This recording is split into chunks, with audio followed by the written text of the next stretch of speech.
Presented by Ragini Music.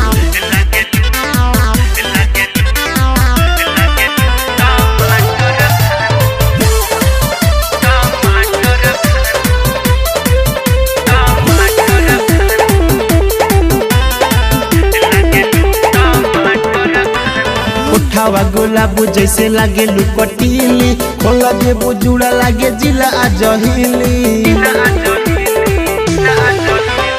उठावा गुलाब जैसे लागे लुकटीली खोला दे बुजुड़ा लागे जिला आजहिली। हम तो तोहरे ही फेरा में रहतनी लागे टमाटर खानी लागलू टमाटर खानी।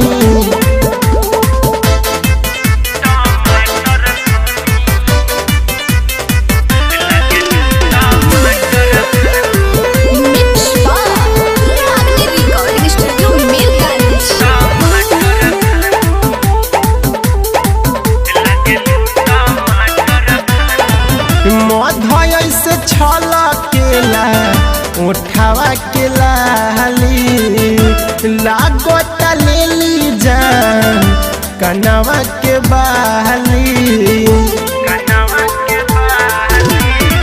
मधय से छला केला उठावा के लाली लागत लेली जान कनवा के बहाली।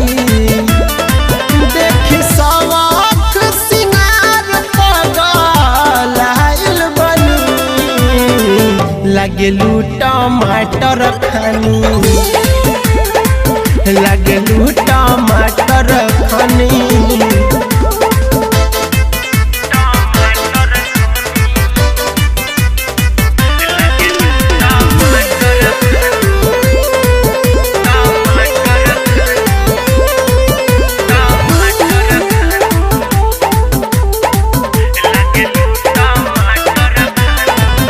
मन करे ताहरा के बहिया में धरी जाकिर के जिंदगी हो जाइत संवरी।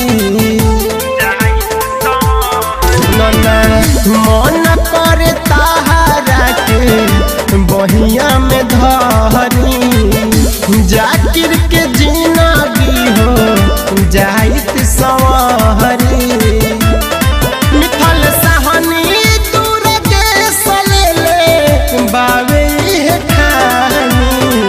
लागलू टमाटर खानी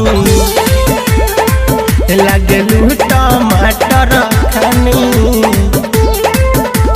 Presented by Ragini Music.